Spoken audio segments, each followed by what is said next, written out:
Okay, so today is Friday, June 2nd, 2023. I am Hansen Su, curator here at the Computer History Museum with Rodney Brooks.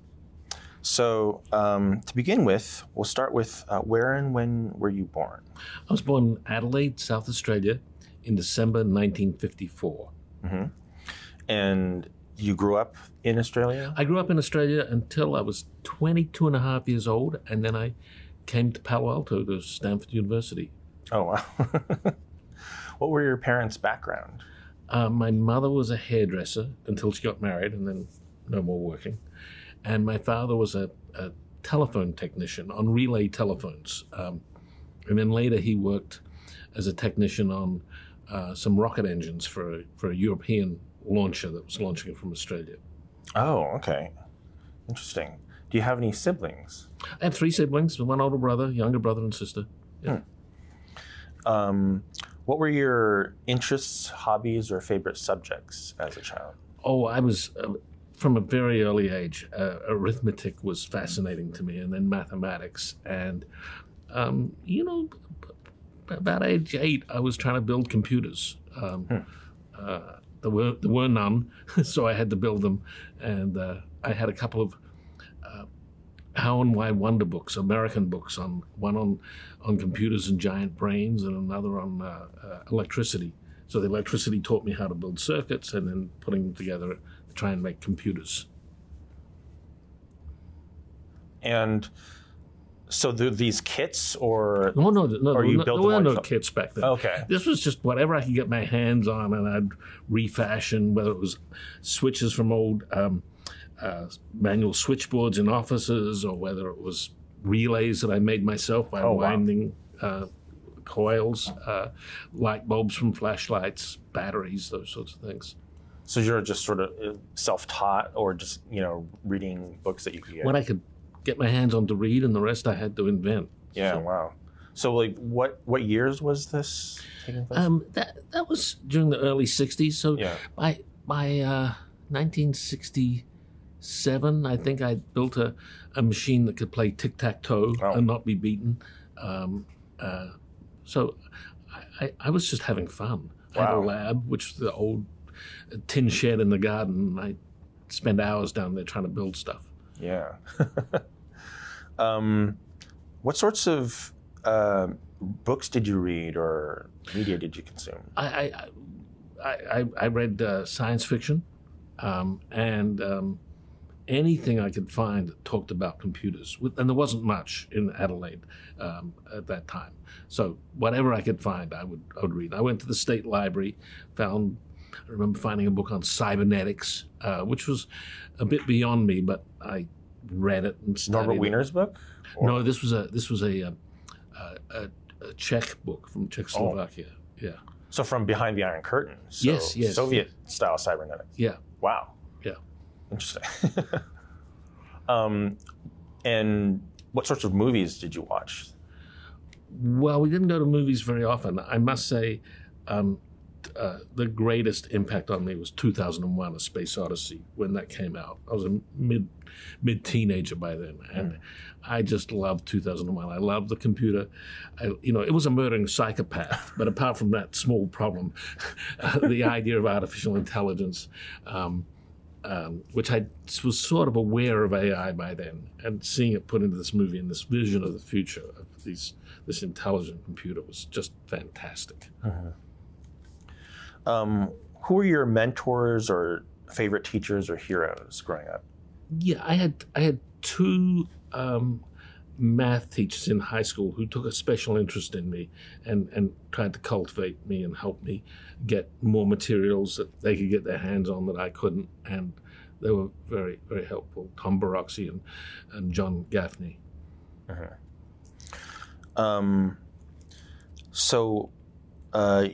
You did your undergraduate first in Australia? Yeah, I was at the Flinders University of South Australia, and I did a degree in pure mathematics. I took 1 physics course, 1 chemistry course, and 39 courses in mathematics. Wow. That was my undergraduate. Wow, that's serious math. And it was a fairly classical Eastern European education because it was a brand new university, and a lot of the math faculty were refugees from the Prague Spring. And so it was very continuous mathematics, analysis, etc. Wow, okay. And who are your biggest influences in college? I think there was one faculty member, Bill Cornish, who again, took me under his wing, and it was very much in abstract algebra. But there was also the mainframe computer for the university. Now, when I say mainframe, it had 16 kilobytes of RAM. The disk was 1 megabyte. And normally during the week, there were operators, and you'd put punch cards in, and you'd get one run a day of your punch card program. But there was one professor, Jerry Kalski, who was a Czech refugee, who really took an interest in me, and he arranged that I could have that computer to myself for 12 hours on every Sunday. And then I got the computer myself. I built file systems. I built virtual memory for it. I built languages for it. I just had the greatest time teaching myself mostly. I'd read a snippet somewhere in some book about some technique and then try and see if I could make it work. Wow. What was the first program that you ever wrote? The very first program I ever wrote was in Fortran, and it was a simulation of a neuron talking to another neuron. Continuous math sort of simulation of pulses going down the axon and then into the next neuron. Was that during undergraduate or graduate school? No, that was in high school. Oh, in high school? Yeah, I managed to get access to something. Wow. And yeah. Wow, that's amazing that you were doing neurons. Well, I had actually built a physical neural network that could learn. It was electrodes in a copper sulfate. It was in an ice cube tray. It was small ice cubes, so lots of little, cubic spaces. Copper sulfate in each one, and then electrodes made from nails in each one. And when there was a conjunction, when both things were operating, it would start to build up a copper bridge between those two electrodes. So it was sort of Hebbian learning. And I had this network of these things and taught it sort of to add very small numbers. Wow. So when you don't have anything, you use what you've got. Yeah. And I think that was really helpful for me because I didn't have big things. I just had nails and ice cube trays. So, yeah. Wow. Okay, we're going to sort of switch gears a little bit and get to the overview questions. Can I just take a sip? So describe in layman's terms your contribution to your field of work. My main field has been robotics. And in the 80s, people were trying to build robots that could move for the first time. The Cart is on exhibit here at the Computer History Museum, and that was at the Stanford AI Lab. I was an office mate with Hans Moravec when he was working on that. But it took the mainframe and 15 minutes of computation to move every meter. And then I was looking at insects, and insects could fly around and avoid things and attack each other and find a human and suck their blood. And they didn't have that many neurons. And I was thinking, okay, maybe we're organizing our computation, in a much more difficult way than real insects operate. So I started to try to figure out how to make simple creatures that could do simple things in the world, but in real time. Make them fast. And out of that came something I later called the Subsumption architecture, which was a way to couple sensory data to actuators in very tight loops. And there was no one place that had a complete understanding of what was going on, but these whole many loops operating at different frequencies stacked on top of each other gave overall behavior from tiny amounts of computation. And so I was able to build robots that moved around cluttered environments, or robots that could walk, or even robots that could go and find things with very simple vision systems, with almost no computation. And that direct interaction between the world and the robot has then been adopted, modified, changed over the decades. And some of those early systems I built, behavior-based systems, then later became behavior trees, which is what people use to program video games these days. Wow, thank you. What is the underlying passion or focus that has driven your work? I think it was from my childhood, trying to build things that moved, and I just love it when it actually works, when it operates in the world, when it's doing something in the world. Once a philosophy professor visited my lab at MIT, and he saw what I was doing, and he said, "You're just reliving your childhood." And I said, "Yeah, I am. It's great." I'm very curious about that possible philosophy professor. I'll get back to that later. Can you tell us a story about a major challenge or a dark moment in your career and how you overcame it and turned it into a success? Can I just have a minute to think about this one? Yeah. In the late 80s, I wrote a paper which was published in the Journal of the British Interplanetary Society. And it was called Fast, Cheap, and Out of Control, a Robot Invasion of the Solar System. And the idea was, instead of, as people were then working on trying to build a big rover that was going to be a many, many billion-dollar mission, I suggested that we send small rovers to other planets, to Mars in particular. Much cheaper mission, maybe send multiple copies. If one fails, the other will operate, etc. And we, Colin Angle, who was my undergraduate student, and I had worked with JPL, and we had started a project there to build small rovers. And it soon became clear that there was no way that was going to be put on a manifest to go to Mars. So we looked around. We teamed up with David Scott, who'd been commander of Apollo 15. And then we worked with, once we had someone who'd been to the moon, we could talk to anyone we wanted. And we teamed up with the Ballistic Missile Defense Organization. And they were going to send a satellite to the moon called Clementine, which they did do. And we worked with them, and we built a prototype rover for the moon, which was small enough that they could have ejected one of their brilliant pebbles when in lunar orbit, and it had enough delta V to get this very small rover that we built down to the surface of the moon. And we were going to land it next to Apollo 15, which was David Scott's lunar module, and do some metallurgy on something that had been on the moon for 20 years at that point. So we did a test flight out at Edwards Air Force Base with them, simulating landing, being out of communication for 4 days.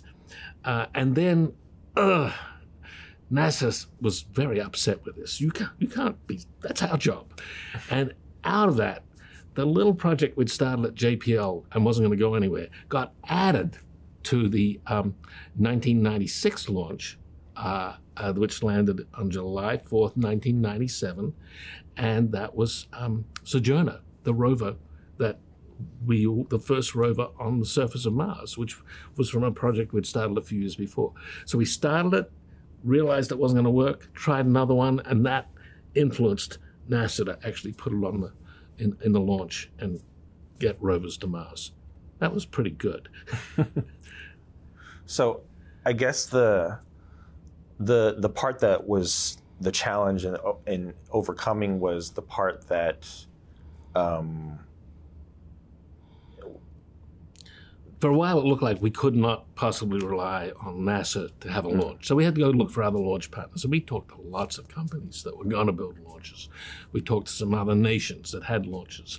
And then coupled up with the Ballistic Missile Defense Organization, which was a separate thing from NASA, which had launches. And the promise of them doing something then pushed NASA into doing it after all. Okay, thanks. Regarding the current state of the field that you pioneered, what outcomes have surprised you the most? During the 80s and 90s, we were building robots, and we started the company which became iRobot. It was actually started as a space exploration company. We were thinking of, one robot or two robots or six robots. But then, the Roomba is in tens of millions of robots. So I think that's sort of a surprise. I actually built something that turned into that many things. That was pretty exciting. Now, on the other hand, I started life out as a pure mathematician, but then I sort of ended up as a vacuum cleaner salesman. So there's ups and downs. What's the biggest misunderstanding about your field? I think today the misunderstanding is that you just need more intelligence or more learning, and robots will be able to do anything. And, that's just not so. Things take a long, long time.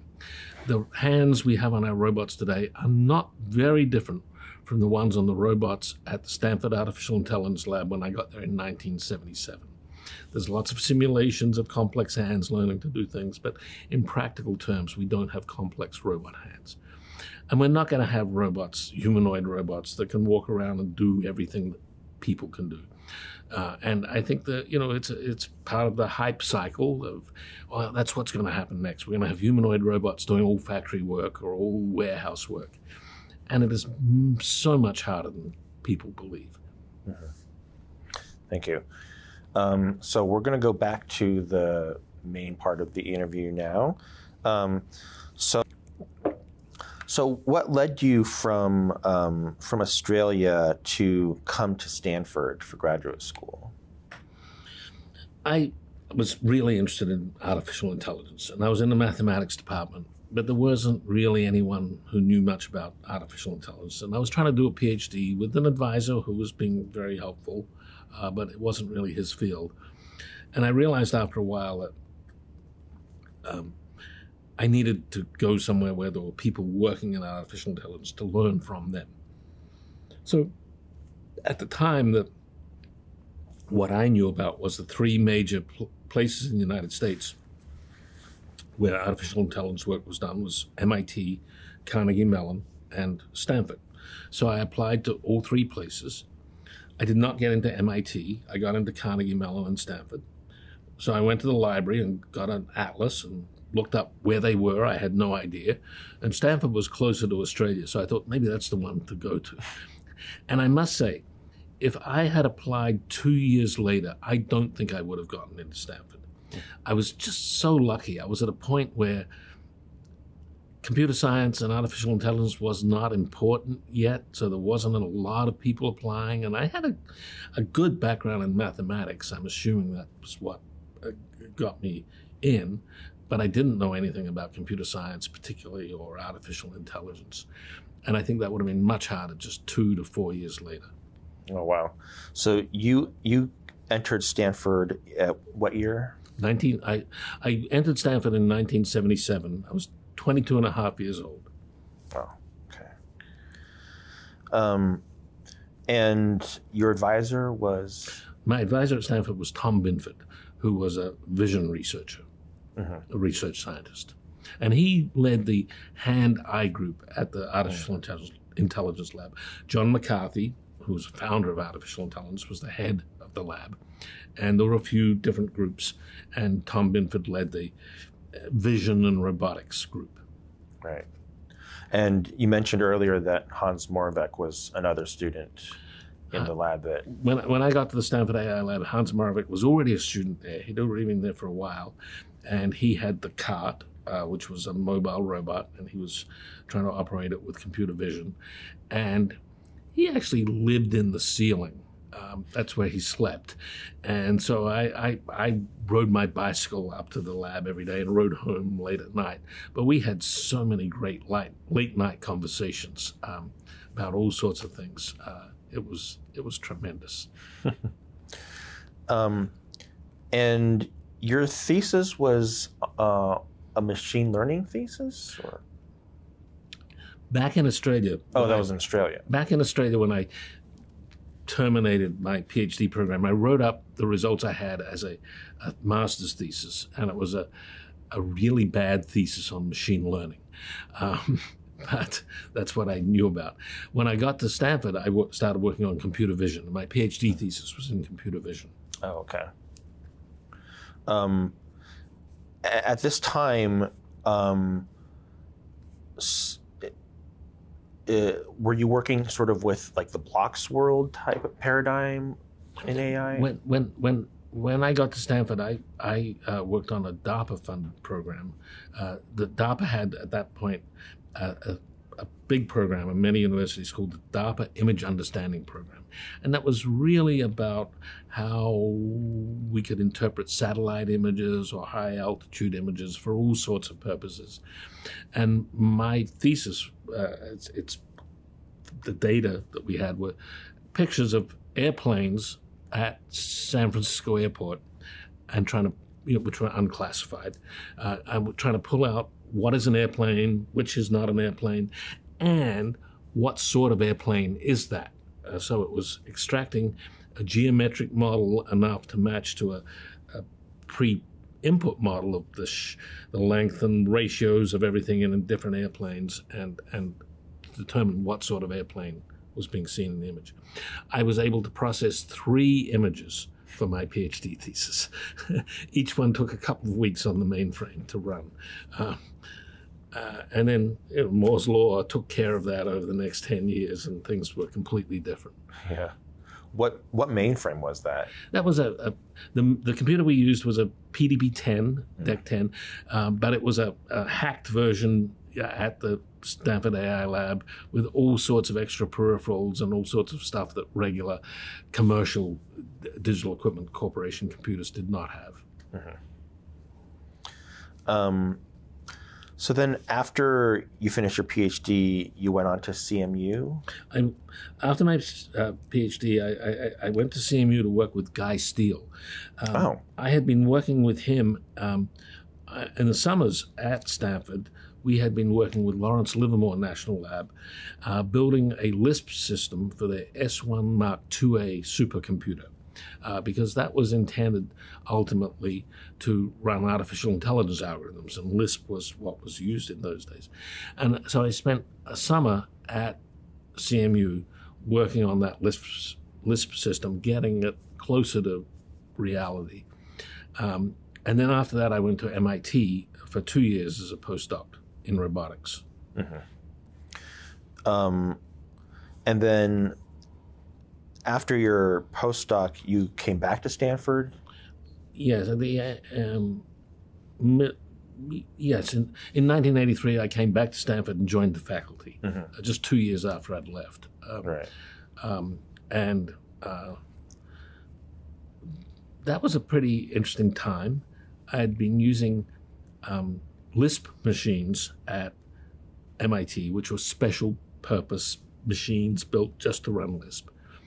But at Stanford, there was the Sun project, Stanford University Network, and the Sun Corporation had started, and we had some of the very early workstations, which were general purpose workstations.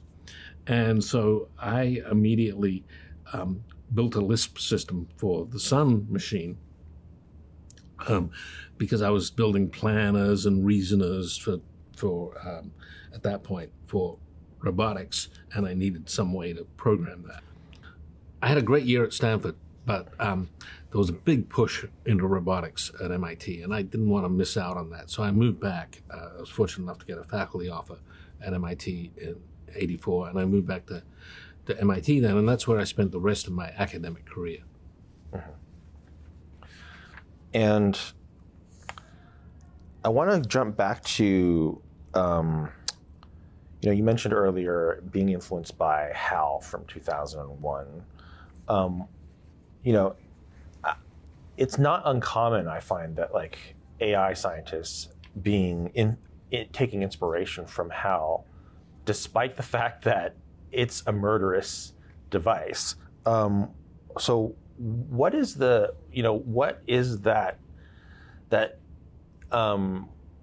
Why is that? Even though there's such a negative, part of the... I think I and lots of other people, when we saw the movie 2001, it was an eye-opener because the imagination that had come from people like Marvin Minsky, who was a consultant, and the magic of the filming, it had computer graphics in it. There were no computer graphics at that time, and they couldn't use computer graphics to show them. All those screens, which looked like LCD screens, were actually back projected from film running on it. It was before there were screens that you could have graphics on.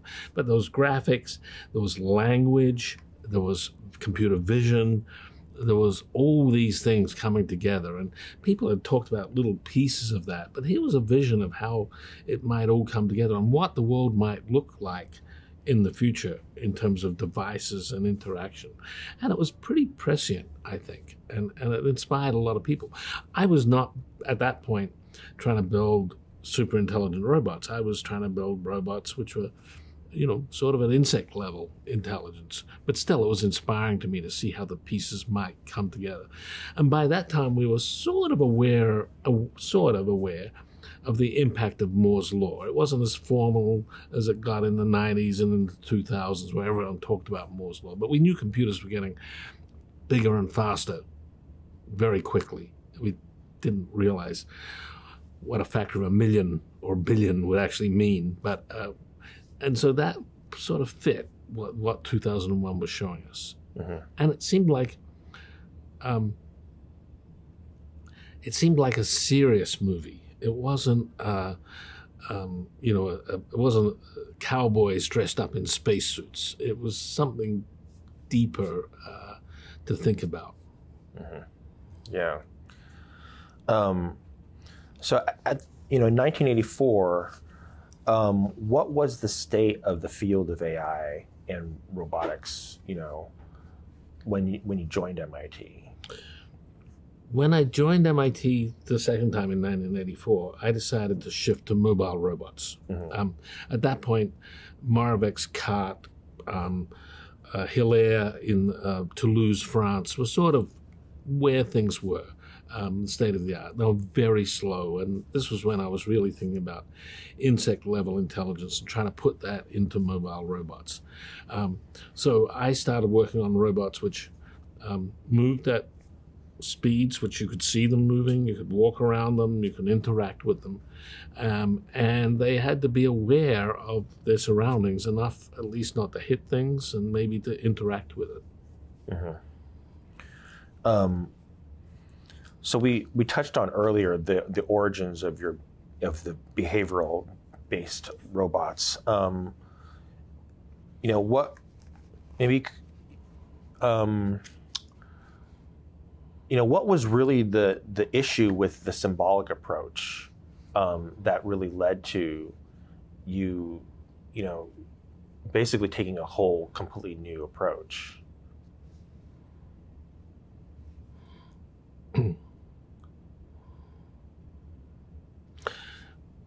In the mid-'80s, people were thinking that robots should use sense, model, plan, act. Sensing had to get what was out there in the world, quite possibly in 3D, model, turned into a three-dimensional model, then plan within that model, and then act. And the acting was sort of blind. It got the instructions from the planner, which had what had been built as the model, but in a dynamic environment, that wasn't very helpful because the world was changing at the same faster than you could plan and act. So there had to be a way to short-circuit that, and not building that complex world model was the easiest way to do it. We still have this problem today. People will want to build a complete world model and then decide what to act in it. And they may be using machine learning and all sorts of things, but they're still thinking that way. And I always argue that you have to have both. You have to have the reactive aspect of the world model, of interacting with the world, and the world model. And by the way, when you go back and you read the early papers about Shaky, the robot, mm-hmm. It did the same thing. Although they didn't publish all those details because it didn't seem like that was the important part. It was the planning. The strips planner was the important part. But if you go and look at how it was implemented in some of the more technical things, which weren't published in journals but were issued as reports at SRI International, there were the intermediate level actions, which were the glue between the squishiness of the real world and the rigidity of the internal model. So Shaky had actually, and I didn't know about this till later, Shaky, the people working on Shaky had to solve this problem in some way to make even Shaky work as a robot. And really what led to sort of insects as the inspiration?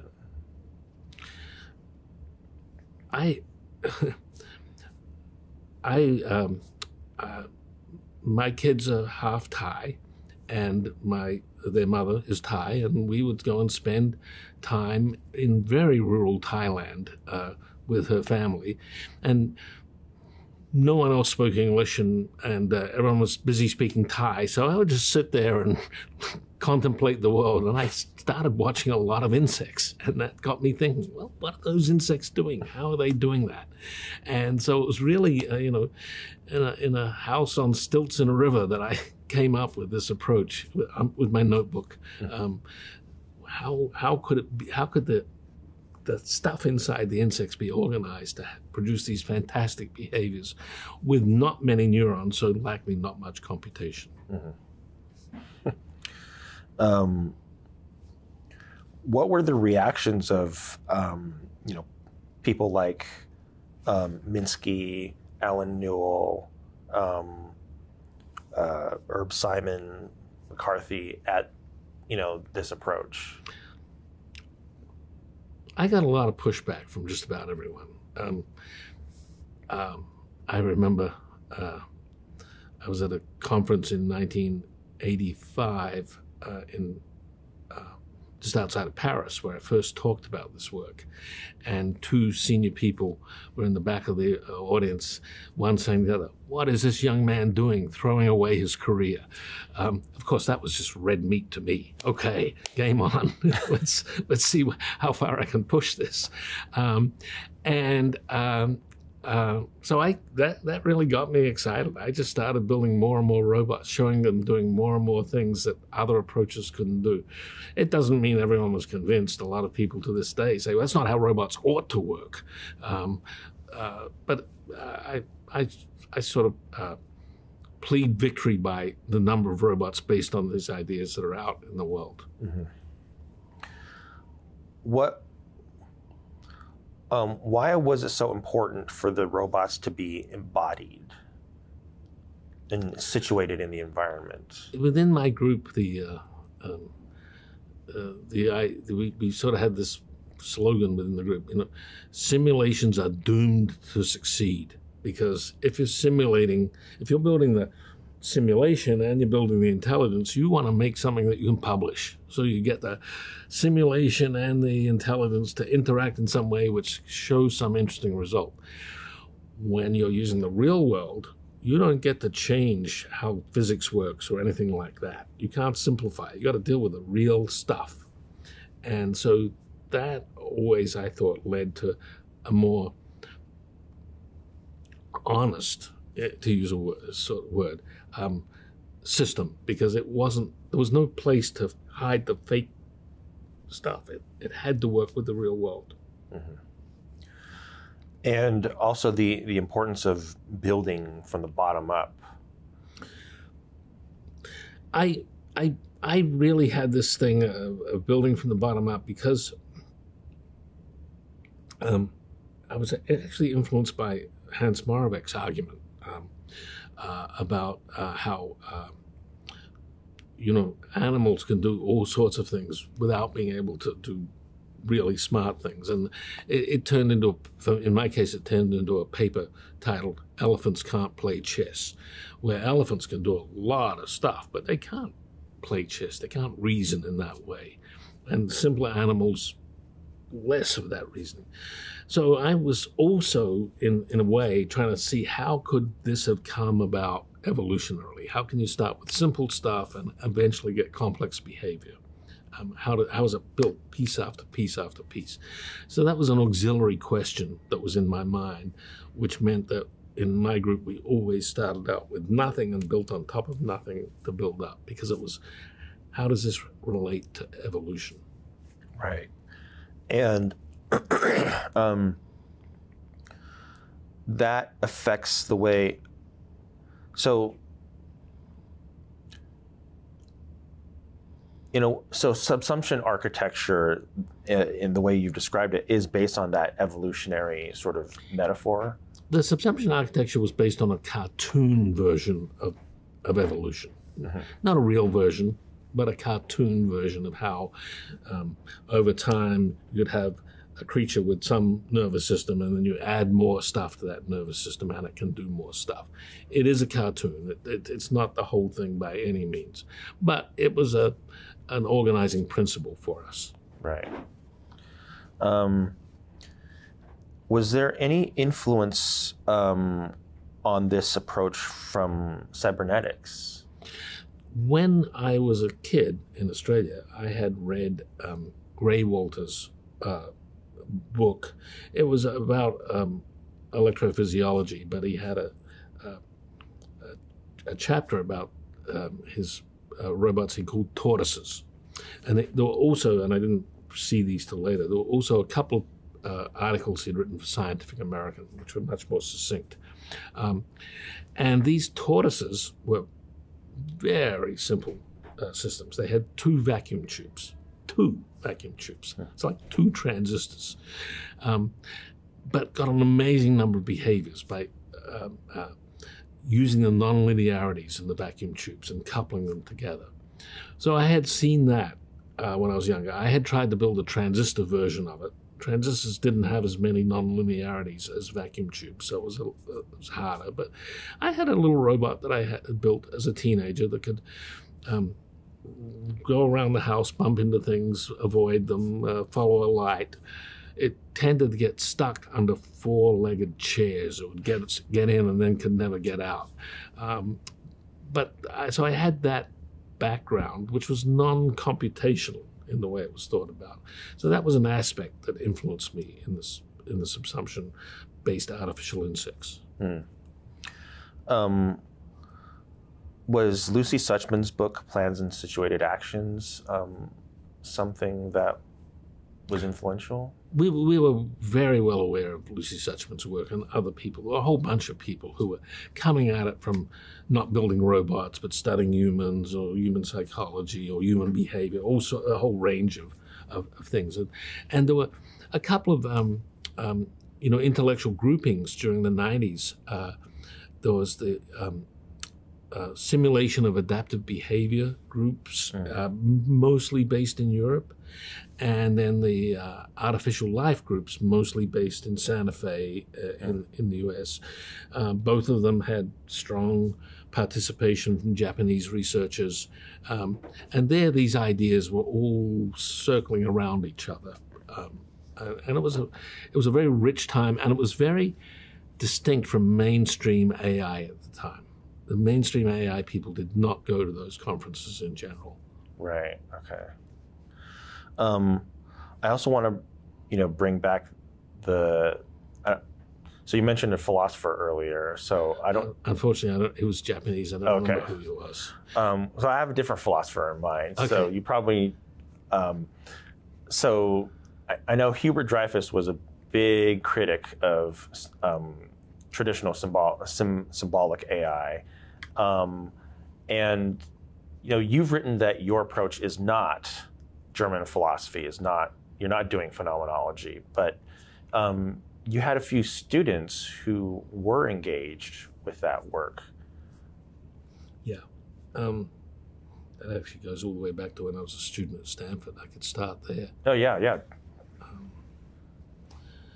Back when I was a grad student at Stanford, Terry Winograd had Fernando Flores as a guest professor. He had been in Chile, had run into political problems. He had been part of the group that interacted with Stafford Beer, who was English cybernetician, and they had put a lot of his ideas into information systems within Chile. And then there was a coup, and he was on the wrong side of things. And he taught a class that I took on German philosophy, on Heidegger and Husserl and all those people. So I read a lot of that. It made my head hurt. It's hard going. But I was aware of that philosophy.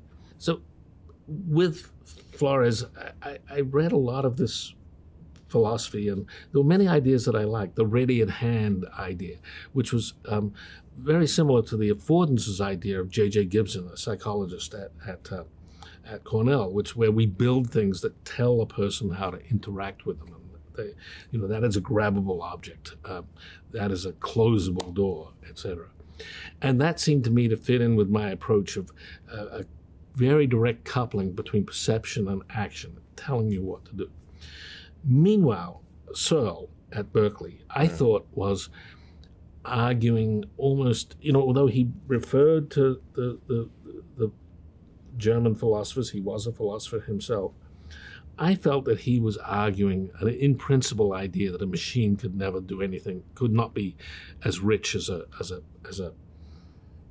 biological thing. But I was of the opinion, still am of the opinion, we are machines. There's nothing, we don't, when we talk about molecular biology, we don't say these two molecules come together and then God intervenes and makes them couple. We talk about it in terms of forces and van der Waal, and etc.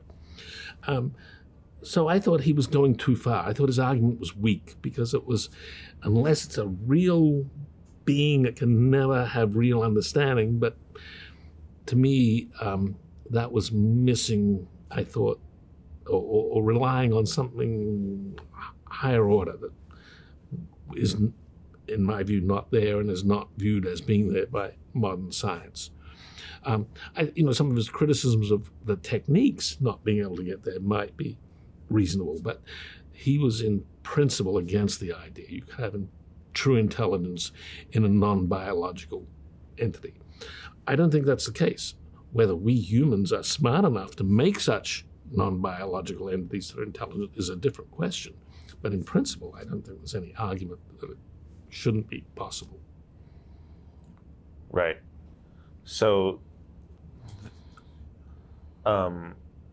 so then going back to sort of the phenomenology, so you were already engaging with phenomenology as a graduate student. So you're saying that there is some connection from that to your insight that, perception needs to be coupled directly to action. I found phenomenology to be a way of thinking about how perception and action could be in the world without going to the central world model, which is a simulation of the world, because then you have a model of the model and the simulation of the simulation, but it was how you couple those. And so to me, that was a bit of an inspiration. It didn't turn into a technical piece of code that tried to implement it, but it was an inspiration of how this might work. Right, yeah. And then you had your students, you had Dave Chapman and Phil Agre, who did take up that in a stronger way. David Chapman was my student, and Phil Agre was Mike Brady's student. But Mike moved to Oxford, and Phil was left with me and for most of his PhD. The two of them were very good friends, and they had really taken these phenomenology ideas to heart and pushed through them and built their PhD theses around them in an interesting way. It was, and they were engaged in the simulation of adaptive behavior group and in the artificial life groups. They were really part of that intellectual ferment across 3 continents, really. Yeah. Okay. How much did you engage with artificial life and with the simulation of adaptive behavior in your work?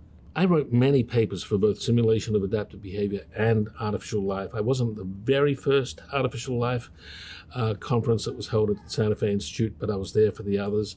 I hosted the fourth artificial life conference at MIT. Patty Mays and I co-edited the proceedings. That was very much part of the artificial life community in the United States for many, many years.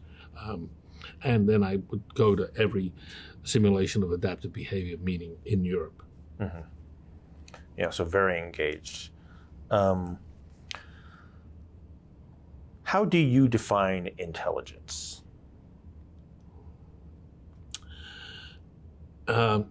People always ask, how do you define intelligence? And we see this play out in modern debates, modern hype cycles.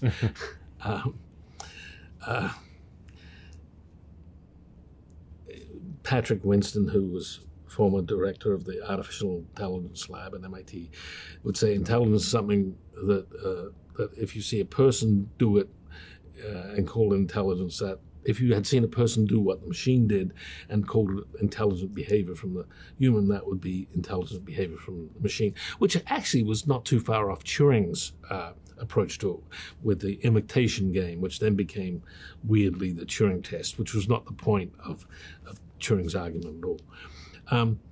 We don't have a good definition of it, and I think that was why the European group that called simulation of adaptive behavior tried to get around, having to define intelligence. It was how does the behavior adapt to the situation to achieve whatever it needs to achieve.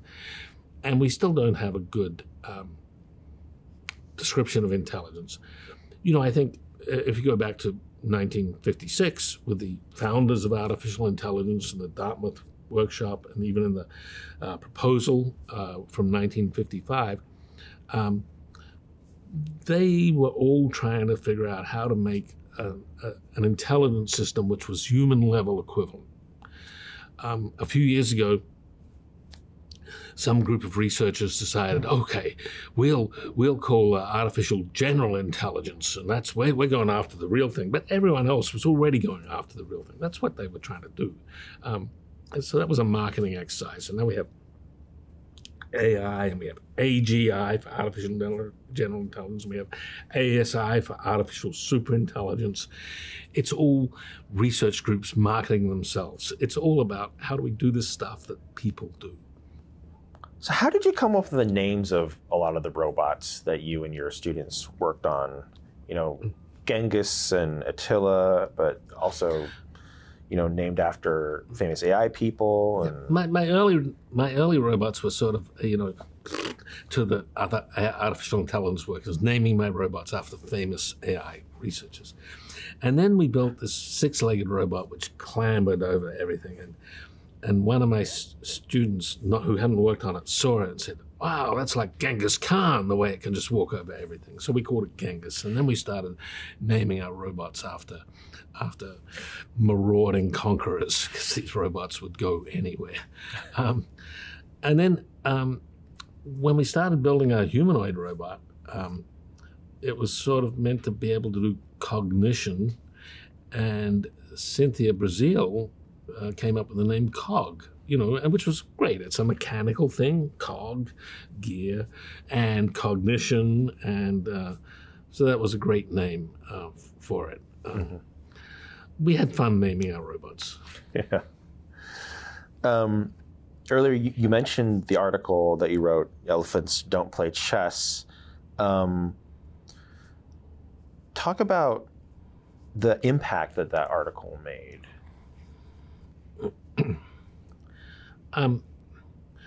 My early papers were quite controversial at the time. Intelligence without representation, mm-hmm. which was a sort of a real sticker, because AI relied on representation. I said, let's get rid of the representation, intelligence without representation. It took a long time to publish. The reviews were terrible, but I held on and eventually got published in the Artificial Intelligence Journal, unchanged from what it was. And it has some amazing number of citations now. And it quickly became required reading in many AI and psychology courses all across the world. Then I'm still stunned. I won the Computers and Thought Award in 1991, which was a bit of a surprise to me because I felt like that was so mainstream and they'd give it to me. But I got to write a paper for the proceedings of the International Joint Conference on Artificial Intelligence, where there was, I think, a 5-page limit, but there was no limit for me. So I wrote a 27-page paper, two columns, and I tried to relate the ideas of cybernetics, the history of AI, how all the ideas came together about embodied and situated, etc. And I called it, rather provocatively, Intelligence Without Reason. So I know I had a pair of papers, Intelligence Without Representation, core part of AI, and then Intelligence Without Reason, the other core part of AI. I was enjoying myself, I must admit. I was enjoying inflaming the world. And then Elephants Don't Play Chess was to point out, really to riff off of Moravec's paradox of what was hard and what was easy. And the names of those papers made it easy for people to remember and talk about. Another working paper I'd done in the late 80s, which I still see around now, was planning is just a way of avoiding figuring out what to do next. And the answer, the argument there was planning tries to take this long-term thing, but then you have to divide it into smaller pieces and smaller pieces. What is the next? It's sort of like that half and half and half paradox. What is the thing you have to do next? And my subsumption architecture was about finding out the thing you have to do next without worrying too much about the steps later. So that was the contrast there. I did enjoy making up provocative titles for my papers. Yeah, you write in the paper that, I guess this goes back to what you just said about Moravec's argument, was that, survival in a changing physical environment is the harder problem for evolution to solve, rather than reasoning or language. And this kind of goes against centuries of Western philosophy and theology centering on reason, right, as the unique thing that separates us from animal consciousness. So, is this entire sort of Western cultural thing that you're arguing against, was that one of the biggest hurdles that your approach was facing? You mean making the argument, or that that mainline AI with its focus on reason was following centuries of Western philosophical tradition. So do you think that's one of the reasons why your approach was so radical or had such a hard time uphill battle?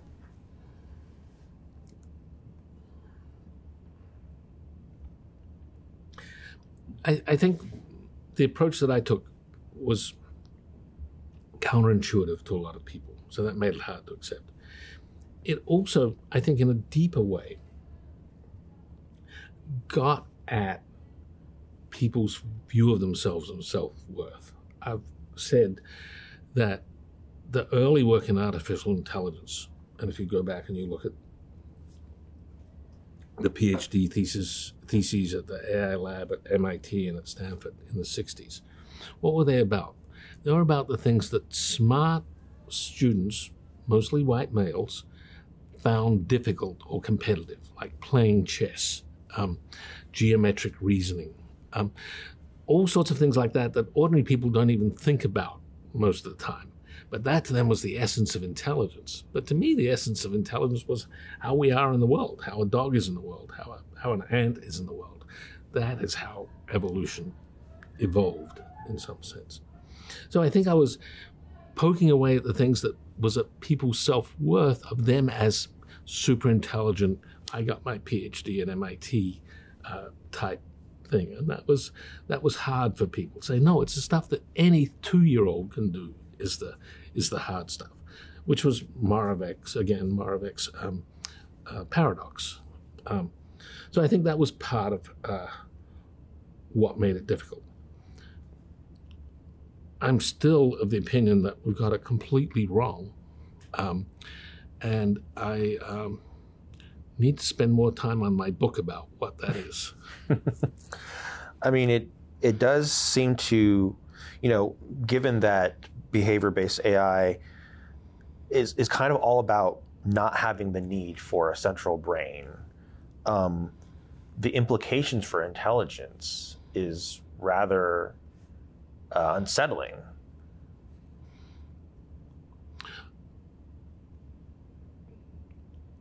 I'm going to say something which I think will surprise many people. The fact that, subsumption was about not having central reasoning but still being able to act was unsettling. In the same way, I think, to me, is unsettling that the Chat GPT 3.54 can produce stuff which seems coherent where there is no reasoning. It's a rehash, some complex hashing function with billions and billions of parameters, but there is no linking apart from the symbols, the tokens that they have in the token buffer, and that it can produce convincing language which fools people totally about what it's talking about and what it knows. To me, is part of the same paradox. There isn't. I'm not saying that we are Chat GPTs. Maybe our dreams are Chat GPTs. I don't know. But I'm not saying that. I'm saying that it's not as built in a computational way as we think it is, and that is unsettling because since roughly in the period 1945 to 1965, we came up with a computational metaphors for neuroscience, computational neuroscience, for artificial intelligence, for artificial life. All became products of computation. And it was Turing computation, which itself was based on looking at how people do arithmetic on paper. That's, what. First, those people were called computers. Wait, computers are people. And now people use computation. Wait, people are computers?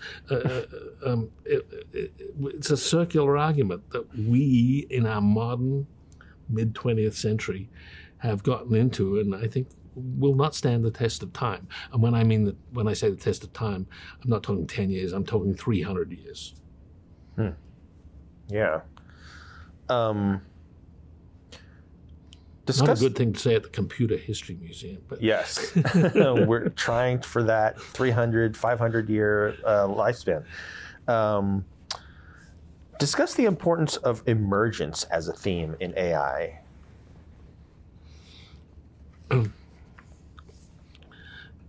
Some people take, certainly when I was talking about it, emergence, some people took great umbrage at emergence. What do you mean emergence? It's just magic. It just comes out. And no, I don't mean that. A gasoline-driven car, it can drive from San Jose to San Francisco with a human in there. But there's no place in the car which is the thing that is the go on the freeway thing.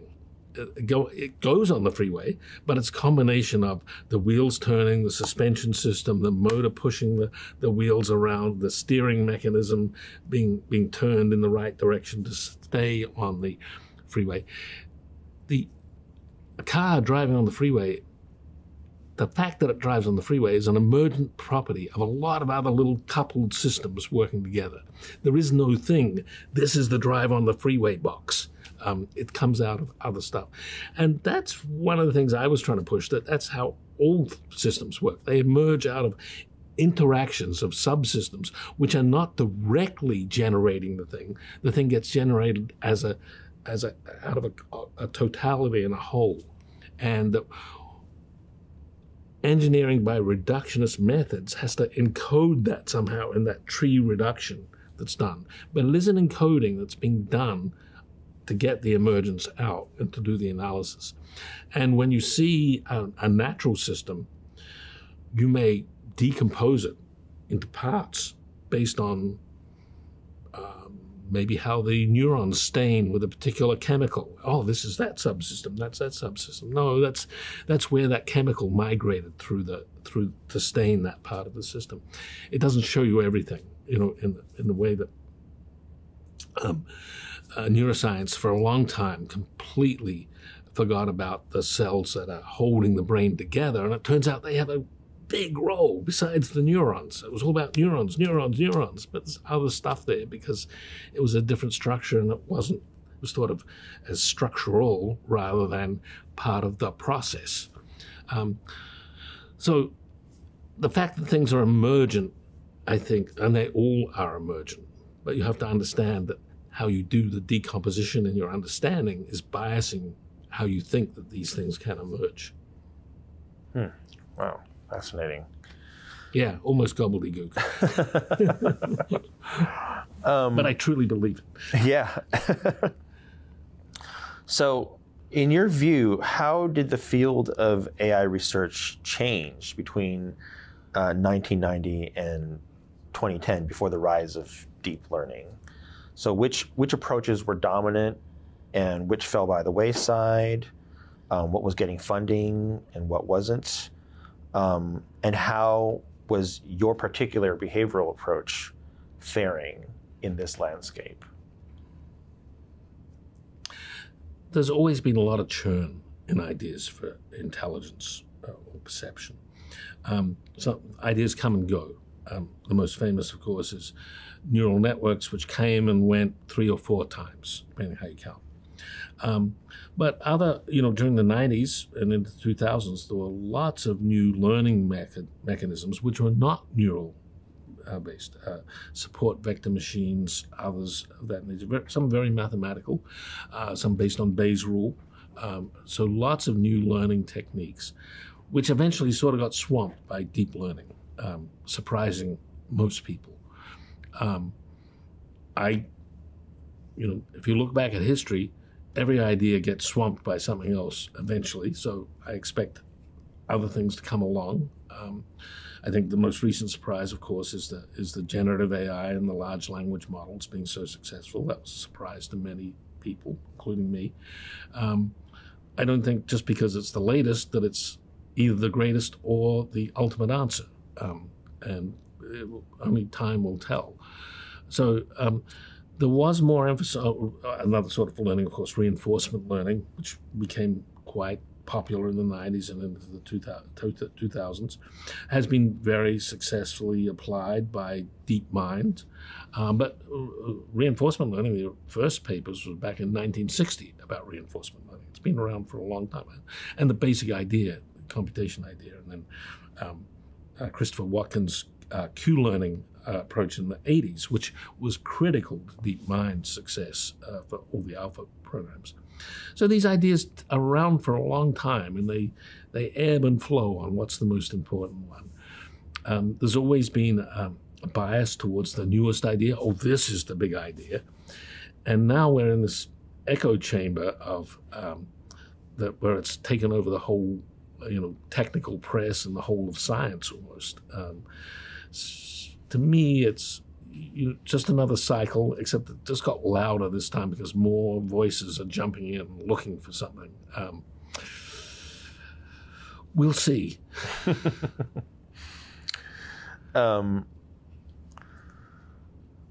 see, got that one. So you mentioned COG earlier. So COG was, after the Genghis and all the insect-based robots, how did you jump suddenly all the way up to doing a humanoid robot? Yeah, people were very surprised when I went from insects to humanoids, and I've got 2 stories about it. One, it had taken so many years to do the insects, and I looked at how much time I had left in life. If I was then going to do, little tiny mammals or lizards, and then mammals, and then monkeys. I didn't have enough time to do all those cycles, so maybe I should go straight for it. That was one aspect. The other aspect was on January 12th, 1992, I had my grad students over, and we watched 2001: A Space Odyssey. And in either the book or the movie, I don't remember which, it's different in the two places, that day was the birth of Hal. And we're like, where the hell is Hal? Hal isn't here. What? So that was actually what prompted me to think, okay, let's try something. Let's do a big jump, and let's try and look at human-level intelligence. What can we do there? Using the techniques we've developed over the last 10 years, what can we do? And that's where the humanoid robots came from. And the cog was the first one of them. Right. I mean, that segues directly to my questions about some of the students you've had over the years. So Cynthia Brazil, Cynthia Brazil. So she was one of their students that started on that project. Cynthia actually started a master's thesis was with the robot Attila and Hannibal, which were six-legged walking robots, and it was how to be aware of parts of the body that have broken down and adapt to that and be able to operate in a broken way in the world. Then she was part of the original COG team and worked on COG for a while, and then she got much more interested in the human interaction part of it, and so she built her robot Kismet, which was just a head and didn't do anything in the world but interacted with people socially. Right. Yeah. Kismet has gotten a lot of exposure because it has like the eyes and the mouth, and it seems to emote, and I guess it's not really a question, but what do you think is the role of like emotion or affect in robotics? I think affect pulls people in. How much of it you want in a practical robot, in a practical situation is, I think, a very much more open question. I think people are more comfortable with robots that show deference to people, but does it have to be emotional? No. In the robot Baxter at one of my companies, we introduced, it was an industrial robot and it had a screen, which was also used to program it. But then when it was operating, it had two eyes. And the eyes glanced where it was about to move. And we didn't have to train people. You'd ask someone in the factory after being there a couple of days, what's up with the eyes? And they say, oh, it looks where it's going to reach. Because that gives a cue to the person. The robot's going to reach over this way, just as another person does. A person normally looks where they're about to reach. And so that you know what's going to happen. You're not so surprised. Some people were very angry with that. People who weren't using the robot. But I got so many things. Why do you put that smiling face on the robot? There was no smile. It was just two eyeballs looking at where it was about to reach. People overinterpreted it. It wasn't trying to show emotion in any way. So showing emotion, I think, is part of a more general problem. I say that the appearance of any robot is making a promise to how it's going to behave. So I've said if your robot looks like Albert Einstein, it ought to be as smart as Albert Einstein, or it's going to be a disappointment. So if your robot shows some sort of emotion, that should be consistent with how, some model we would have how emotion works. It shouldn't go from wildly happy to wildly sad in microseconds. It's got to be consistent with how it's behaved, what it's experienced in the world, which is much harder than just showing emotion. So I think it's very hard yet to have a robot showing emotion in a way which is genuine enough for acceptance. Right. Talk about Daniela Rus. She was not my student. Oh, no. Okay. But she was in the lab, though. Daniela Rus had been on the faculty at Dartmouth and then joined the faculty at MIT. And she has been the head of CSAIL, Computer Science and Artificial Intelligence Lab, for 11 or 12 years now. She's really run that lab for a long, long time. But I don't know what. Oh, sorry. I guess she's not my student. I got that wrong. I'm sorry. But did you or your lab do work with like multi-agent robots as well? During the early 90s, besides the humanoid projects, there were 2 projects on multi-agent robots. One by Maya Matarich with a group of robots, and one by Lynn Parker with a group of robots. And both of them worked on different aspects of group dynamics, of robots interacting with each other. And really their publishing was in the simulation of adaptive behavior groups in Europe and those journals. Both have gone on to do many other things in the world. Lynn Parker was deputy CTO of the United States until recently. Well, was Andrew Ng ever a student of yours? No, Andrew was not. Okay. I interviewed him for a faculty position. How did you get involved in Errol Morris's film, Fast, Cheap, and Out of Control? One day I got a call from someone from Errol Morris's, maybe Errol himself. His wife had seen a half-page description of me and my work in something called Gentleman's Quarterly. And it was by a journalist who usually wrote for science, but he'd done this side thing talking about me. And Errol Morris's wife had seen it and said to Errol, "This guy looks interesting. You should think about him for this movie you're working on." And so that's how Errol found me. And then we talked, and because I always used to say yes to everything, I said yes to being part of his movie. We did the filming, I think, in 91 or 92, and then the movie came out, or late 97, he called me up and said, "I've sold the movie." And I said, "What movie?" And he said, "Oh, I finished it." And he'd sold it to Sony Classic Pictures. And he sent over a version of it that still had, the little counters running on it. And graduate students and I got together, and it was a VHS tape. We put it in, we were watching it. And I was just appalled because it was 5 years later. And what I'd been talking about back in the movie was still what I thought were my newest ideas. I hadn't had a new idea in 5 years, I realized. I'd just been talking about the same ideas again and again and again. But I thought the movie was okay. It was an experience, and I enjoyed it.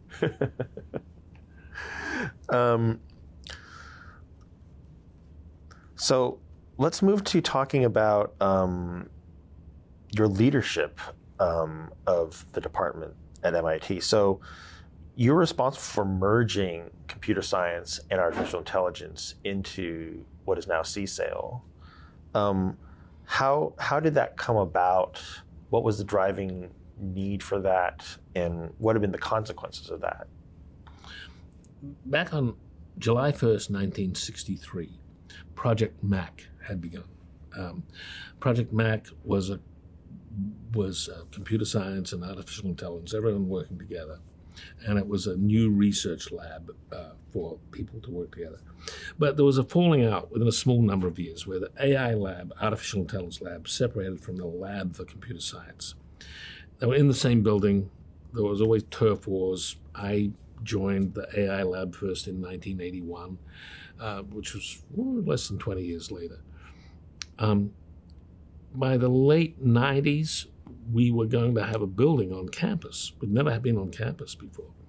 And I had been involved in the planning committee for that building since the early 90s, and then we chose Frank Gehry to build it. Oh, that's that Gehry building. Yeah.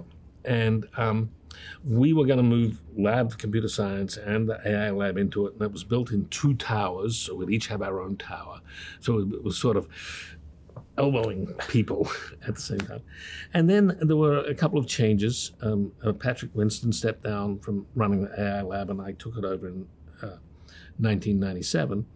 And then I really enjoyed working with Michael Detouzos, who was the head of LCS, and he was older than me and took me under his wing in many ways. And we worked together on raising funding from industry, from Europe and Asia. We were very successful. We would travel together and do it.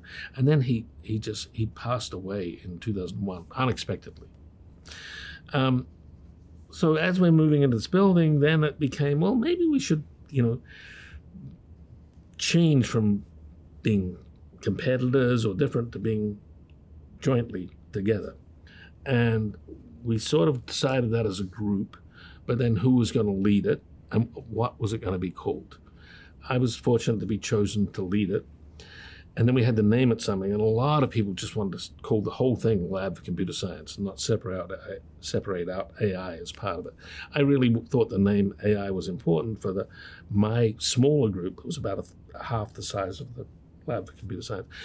It took a long time, but we eventually came up with a name. We had LCS, Lab for Computer Science, and we had AI. There were 5 letters, but eventually we got them together in the Computer Science and Artificial Intelligence Lab.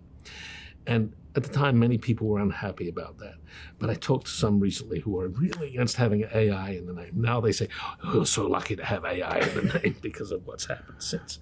And then we merged, and I was the head of it. And it was as uncomfortable, I think, for the AI people as for the computer science people that this, someone had been this crazy young guy, throwing bombs everywhere was now the leader. But I think I calmed down a lot and was able to help everyone work together and be productive. And,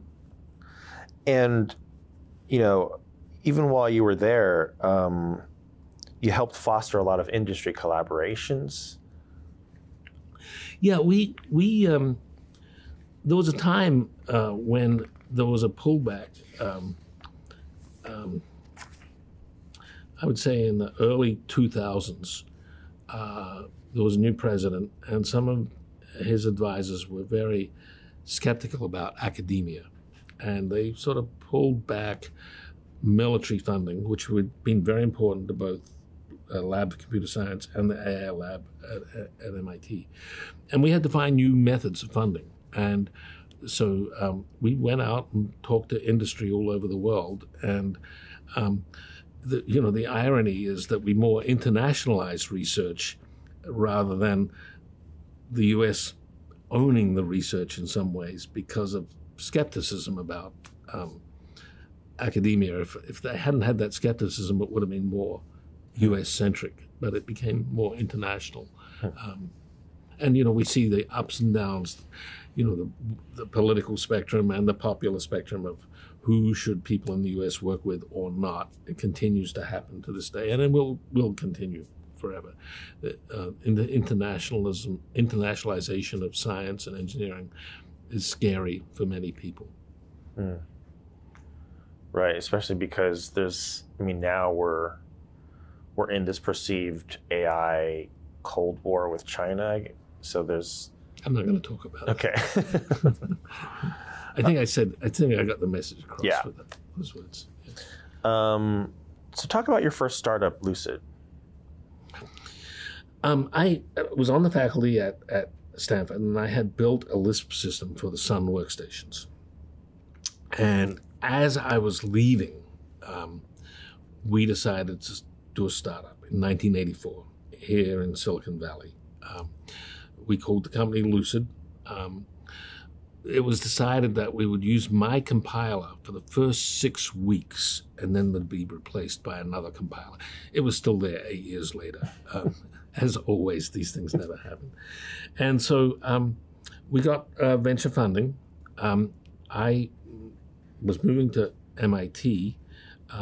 I had sold a book about Lisp for a $20,000 advance, and I used that as a down payment on a $140,000 house in Lexington, Massachusetts. And in that, I had a $100,000 Sun workstation, which had a megabyte of RAM. It was $100,000 then for two towers and a megabyte of RAM. And I worked, while I was being a junior professor at MIT and doing Subsumption and all that other stuff, I continued to work on the compiler for 8 years. And I would put my latest work on a cartridge tape and ship it FedEx across the country, and then back here in Silicon Valley, it would get all merged together. And back then there were many more architectures for computers than now. And so we made the compiler be able to target lots and lots of architectures. And we were running on 19 different machines because the market was so fragmented at that time. And we operated for a few years, and then the investors said, this LISP business is not going well enough. You should do something, the interactive, debugging environment. Maybe you should do that for C, because that's a real place where things can happen. And so we built a system, and I think the seeds of the failure of the company can be seen in the internal code name for the system. It was called Cadillac, which meant it had everything. We were competing with really Borland, which was a very small system, scrappy. They sold seats for $100. We sold seats for $20,000. You can guess what happened. We went out of business. I learned some lessons there about pricing and customers. Right. So let's move on to the founding of iRobot. iRobot was originally founded, it was called IS Robotics. It was a space exploration company. It was trying to take the ideas we had for small rovers and send them to other planets. And we worked with lots of people, and eventually with the Ballistic Missile Defense Organization, and eventually that led to NASA taking our older project and putting it on Mars. So we had to change. That wasn't a real business. And we went through a lot of business models over the next few years. We didn't take any venture capital this time. After my experience with Lucid, I didn't want to be beholden to venture capital. So we did it with no funding. Everything was, what can we get a contract for now, which will keep the payroll going, and somehow we'll turn it into a company later. And so we worked on lots of projects. We built research robots that we sold to universities. We got a contract with the Japanese government and worked on nuclear power plant inspection robots. We eventually did a partnership with Hasbro and built robot toys in Shenzhen in the very, very early days in the 90s. And then we took some venture capital at the same time that we were getting quite a bit of money from the Defense Department and building up a defense unit, which was building a robot called PackBot. And we also then started to use the techniques we developed to build toys to build the Roomba robot. And in 2002, both of those had success. One, for a very sad reason, the military robots, we had gotten to the 9/11 site in New York within 24 hours of it happening, and had our robots there trying to look for survivors in nearby buildings that had partially collapsed, sending the robots in with infrared sensors. And then they got sent off to initially Bagram Air Force Base in Afghanistan to look for weapons caches. And then for a long period during the Iraq conflict, our robots were there in Iraq, about 6,500 of them, being used by bomb units where there were roadside bombs going and trying to defuse them and keep the bomb techs out of harm's way. But also in 2002, we brought the Roomba onto the market, and then that grew rapidly, and then we went public, and so that was a great success. Yeah, and the PackBots were also used at the Fukushima nuclear plant. We sent the tsunami happened on March 11th, 2011, and on March 18th we sent 6 robots. They were put into Fukushima, operated by Tokyo Electric Power Company personnel who we trained, and they were able to go, while, they were decommissioning and trying to shut things down, but it was an analog, a 40-year-old analog system, and there was no digital communication. So the only way you could find out the pressure or the temperature somewhere was to go and look on an analog, dial. So we sent the robots, or they sent the robots, one to be a Wi-Fi hotspot, the next one to go out, and then put its camera, point the camera under teleop at the pressure gauge or the temperature gauge and send back an image. And now they knew what was something that was happening out there, because it was so toxically radioactive. You couldn't send anyone to go and look at that. When I visited Fukushima in 2014, those robots were still there, plus new ones still being used to go into the more radioactive parts of the power plant. And I must say, it was of all the things I've done, I feel very good about that. I thought we really helped in a bad situation. Yeah. How did you come to the decision to step away from iRobot in 2011? I'd been with iRobot for 21 years at that point. It was now a big organization. I was running a big organization at MIT. I enjoyed that in there, right, at the coalface. I couldn't do it at MIT because I was running a big organization. Could no longer do it at iRobot, so I started another company where, it's just less than 10 people, and I'm there, I'm doing it, I'm talking, I'm having fun. So I like that. Right. So that brings us to Heartland, or renamed Rethink, in 2008. So how did that begin? Well, I had spent a lot of time with iRobot in manufacturing facilities in China. I also, as part of our international effort to raise money at MIT, had worked with a lot of Taiwan-based manufacturers who did a lot of their manufacturing in China. And around 2005, they were starting to tell me, they were telling me they were having trouble getting enough labor in China. And at iRobot, we'd see things like, after Golden Week, a lot of the workers wouldn't come back to our production facility, and we'd have to cut down by one shift, and we had production problems. So I was seeing that the days of infinite supplies of labor in China were changing. And why is that? Well, China had raised its standard of living so much that what had been a lucrative job in the early days, when most people were still on farms, was no longer a lucrative job. They were doing things just like people in the United States. There were accountants and designers and engineers, and there just wasn't that really large supply of labor. So I was thinking, well, when you look at those factories in China, you couldn't just replace all the people with robots. You have to do it incrementally. So how could you have robots and people working together? And then, well, that can work in the US too. We can put robots into factories in the US, increase productivity, do things locally. So that was the theme of what we were trying to do. And then, so you came out with first Baxter and then Sawyer. Could you discuss those robots? Yeah, those robots were both two features of them. One, they were safe so that a person could be within their reach, which at that time, all industrial robots were behind cages, or the people were behind cages. You couldn't mix people and industrial robots. We made the robots so that they were safe. They could sense if they were going to hit you. As they were hitting you, it was completely safe.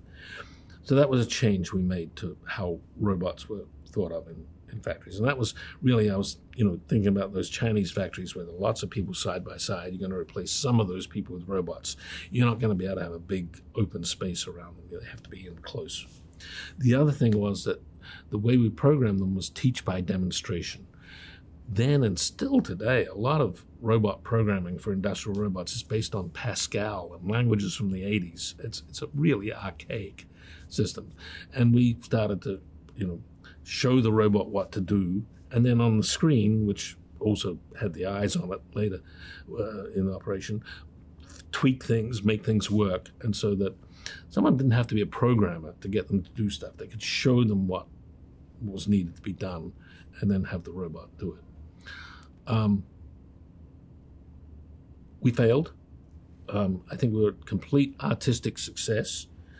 We were a financial failure, and I put that down to my fault. I let costs get away from us, and the robots became too expensive. And I won't let that happen again. Right, because I think it was your original idea was that it would be kind of like a PC, but for robots, right? That like every factory would have one. Well, originally, I was thinking it wasn't even for factories; it was for places that didn't have robot arms. But then I was targeting $3,000 to $5,000 for the robot arm. But I remember the critical meeting where I let a mechanical engineer overrule what we were doing, and that through a chain of events led to much more expensive robots, and then to our sales team selling into conventional manufacturing instead of manufacturing that didn't have robots. So now we had to do the new stuff and the old stuff in the same unit, and it just became way too expensive. And then, we were mostly selling our robots in China. We were building them in the United States, shipping them to China. But the trade war started, and we got retaliatory tariffs put on us, which increased our price in China. So what had been a great business for the United States, building robots and selling them in China, now became impossible. Right. Yeah. So that shut down in 2018. Yeah. But you had retired from MIT in 2010? In 2010 was when I became emeritus. Yes. Okay, right. So what led to that decision? Well, I had been a professor. I'd been very successful. Then I'd been an administrator. And by the way, one of the things that I felt very strongly was that a lot of people had given me a lot of encouragement, a lot of chances during academia. I thought it was everyone's duty to give back and do part of that. And I did it in spades. I did a lot of it. But after that, I thought, okay, I paid back what I owed for what I was given as a young faculty. I think I've done that. And I, was again wanting to be in a small team, the same theme, a small team. And so that's why I left. Well, for a couple of years, I was working at Heartland Rethink Robotics and not teaching at MIT, and I thought we had a perfect arrangement. I didn't teach, and they didn't pay me. And then the president said, look, you got to make a decision, Guy. You're coming back or not? And I didn't want to go back. Right. You also joined the board of Toyota Research Institute in 2016? Yes, that was just as it was getting started. Some people had come to see me, and I'd connected them to both MIT and Stanford. I think I had some impact on how they thought about who and how to connect in a way which would not have happened in Japan. It was a different structure. And so I was on that board for a while. And then the Toyota Research Institute became much more a mainstream key part of Toyota, and it didn't need a little American board overseeing it. It was part of it. It really became successful within Toyota. Okay. And discuss your latest venture. Yeah, my latest venture has gone through some changes. It started out in 2019. I was only half-time. And one of the reasons I became a co-founder was, well, I wasn't having a lot of interaction with other people. I thought, well, okay, this will be a way to do it. And then COVID came, and so we're all remote. And we haven't really talked about this, but when COVID came, it's hard to remember now, but for a while we didn't know that COVID was airborne. We thought it was on surfaces. Remember, we had to wash our hands all the time, but we didn't have to wear masks. And so we developed some robots based on a commercial platform to go and use infrared to disinfect, to kill bacteria on places. We thought that might be a real part of, helping with COVID, of having these robots wandering around initially in hospitals and then in cafeterias and places. But that whole model got blown up when it was realized it was airborne and not surface-borne. So we kept having to change. And we eventually settled on robots in warehouses, fulfillment centers, the vast majority of places where goods are fulfilled, either for retail outlets or to consumer, have zero automation in the US. There are 5% highly automated, 15% somewhat automated, and 80% with zero automation. And incredible labor problems, just can't get enough labor. And so we're building robots that are human-centered. They know about humans. They are easy for humans to use. You just grab them, move them, and trying to make them a tool which the floor associates in those warehouses find useful and find that they want to use. Not to be a replacement, because frankly, all those places need every person they can get. The robots are there and help people. They don't have to make their jobs much more. It makes their jobs much more ergonomic, and lets them be more satisfied in their jobs. Mm-hmm. So that's what we're doing. It's still early days. These things take a long time. The popular press thinks, oh, there's a new AI technique that will get deployed in, next year. It takes a long time to get these things right. So that's what we're working on. Yeah. What's the name? The name of the company is Robust AI, mm-hmm. which was from an earlier incarnation of it. But we're building robots that we call Carter right now. Mm-hmm. Right, because they're carts. They look like carts. They look like a shopping cart. They've got a handlebar, and if you grab the handlebar, you can move it however you want. It's like a block of ice. Right. And they cart stuff around. They can go autonomously. They can follow a person. The person can send them off somewhere else. They go by themselves, etc. Mm-hmm. What is your connection to Mark Raybert?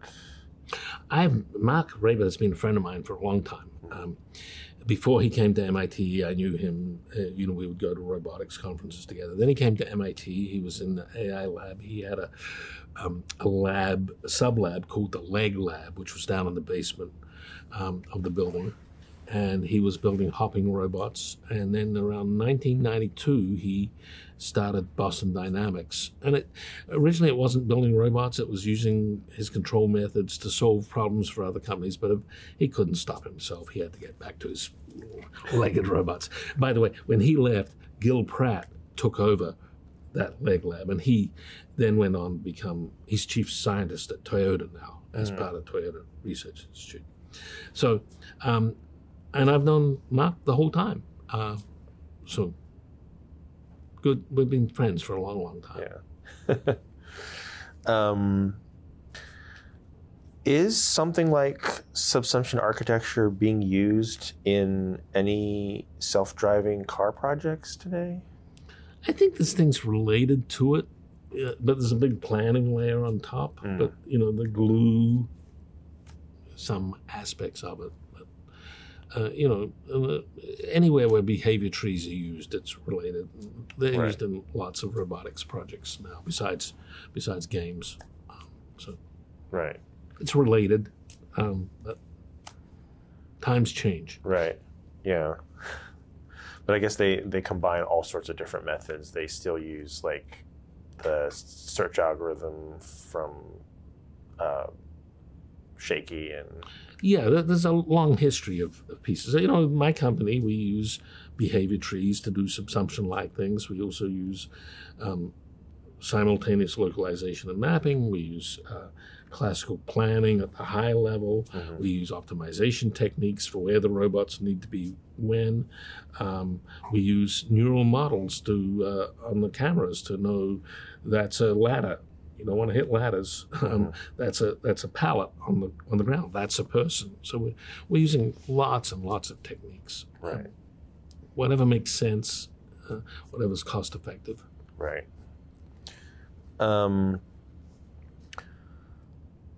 So, for a lot of your career, you've been sort of the contrarian.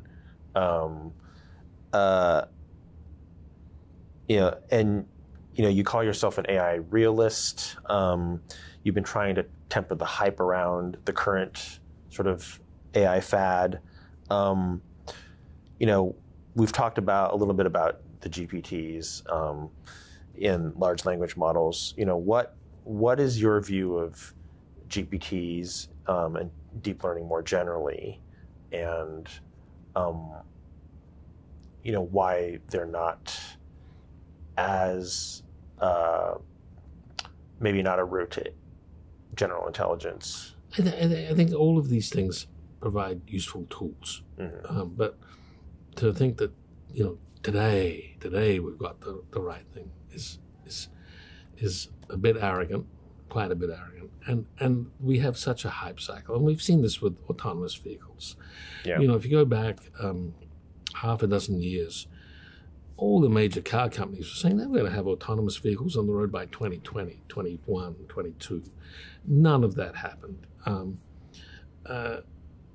it's sort of a problem that's happened repeatedly for the last 60 years, except it's now happening at a bigger scale. So I like to ask people, when do you think the first vehicle drove on a public freeway, and I do it in US units, drove on a public freeway at more than 55 miles an hour for more than 10 miles with no human touching the control, being surrounded by other cars driving with humans in it? And I ask people, when do you think that first happened? They say, 2007, 2009. Well, it actually happened in 1987 in Germany. The Bundeswehr, Ernst Dickmanns did it.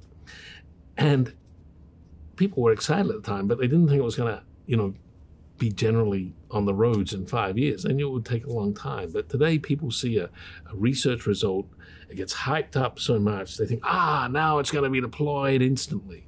But these things take a long, long time. We've been able to drive autonomously on freeways for, 36 years now. We're not doing it yet in terms of real deployment. And then it gets obfuscated by the companies doing it when they've got a demonstration. Maybe they don't tell about the, in the earlier days of the vehicle which followed each autonomous vehicle, just in case, with a stop button. They're trying to show that it's further along than it is. And there's a lot of overhype and overpromise, and I think it's led people to not be able to estimate things well. And every new AI result at the moment is super news. I think, I've written a lot about what I call the 7 deadly sins of predicting the future of AI. And I think the 2 that we're suffering from most at the moment are, we as humans can see someone do some performance, intellectual performance or mental performance, and we can generalize to what competence they have. But that same generalization doesn't work for machines. They may be doing that thing in a very narrow way. And the other thing is, when a technology is sufficiently different from what you understand, you can't distinguish it from magic. So you start attributing all sorts of capabilities that may not be there yet. So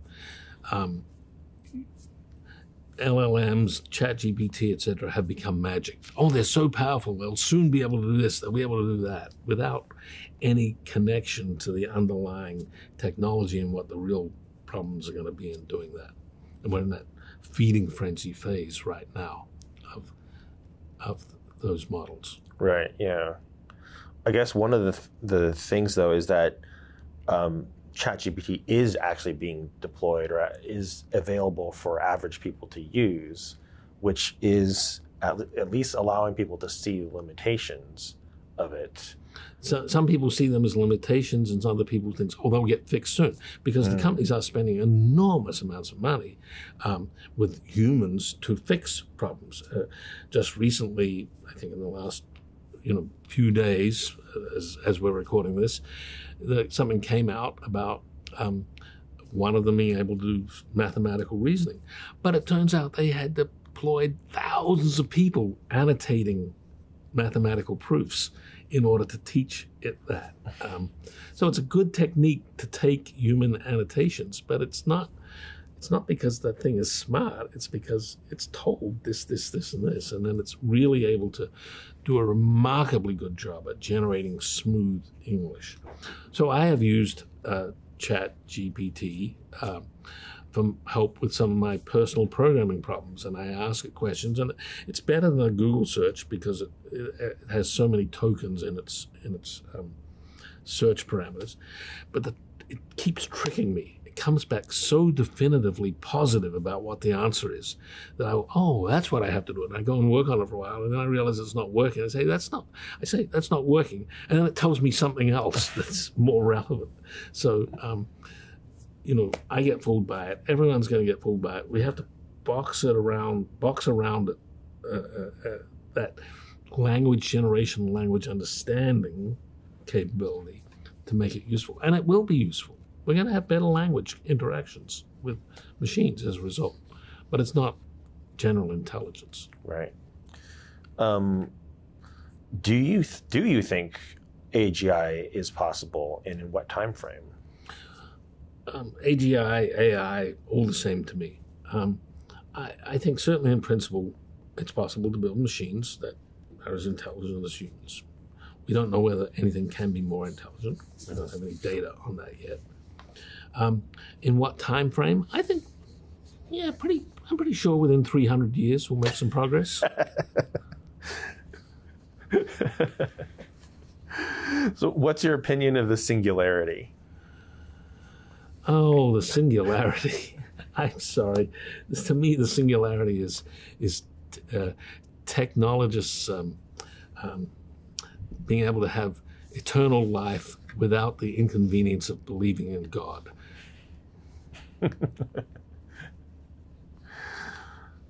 What do you think consciousness is? In my lab, we used to talk about, we had a word for consciousness. It was the C word. The C word shall not be spoken because it is so not well understood that people come up with all sorts of wacky theories. I don't know what consciousness is. I don't know that we have the right language or the right concepts to talk about it.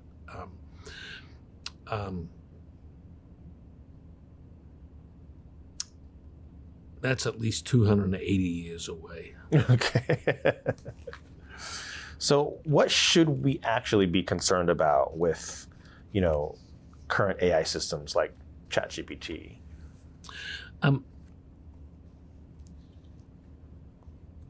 ChatGPT is making it easier to generate a lot of bogus stuff that sounds good, full of bogus references.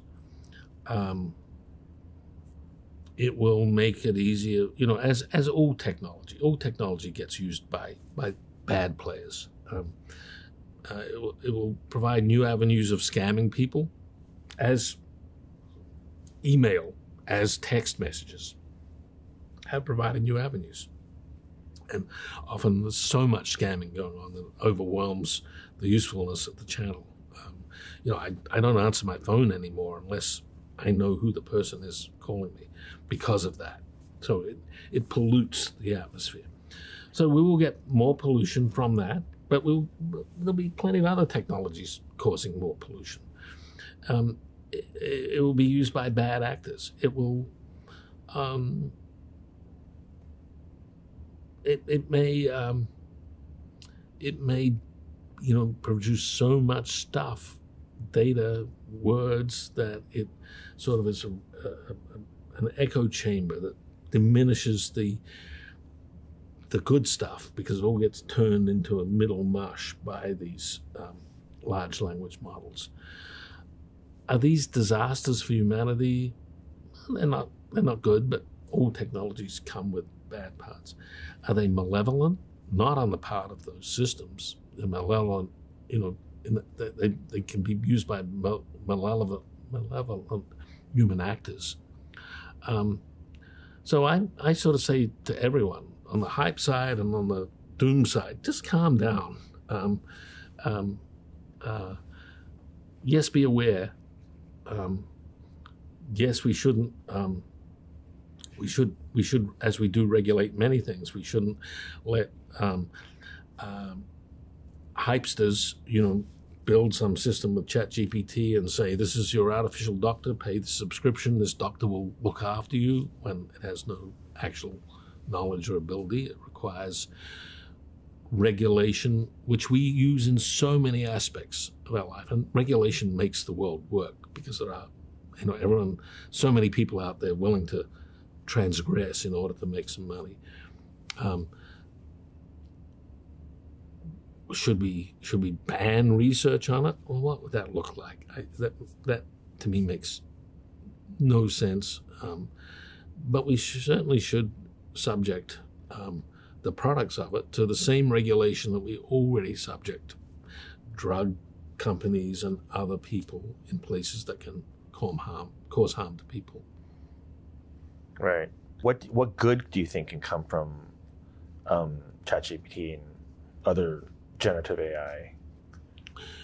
I think with the right boxing around it, because of its large buffers of tokens, it can be much more useful search as long as you don't let it hallucinate around it.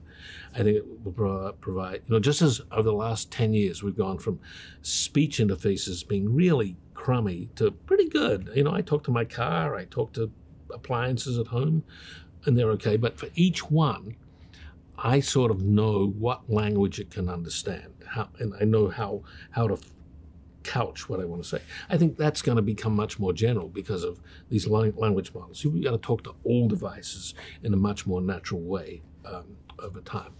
So continued ease of interaction is certainly something that's coming. Right. What do you think we can learn from studying the history of computing?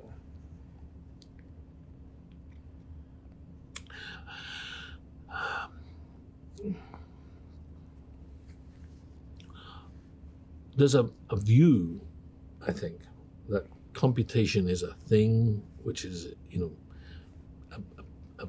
a basic kind.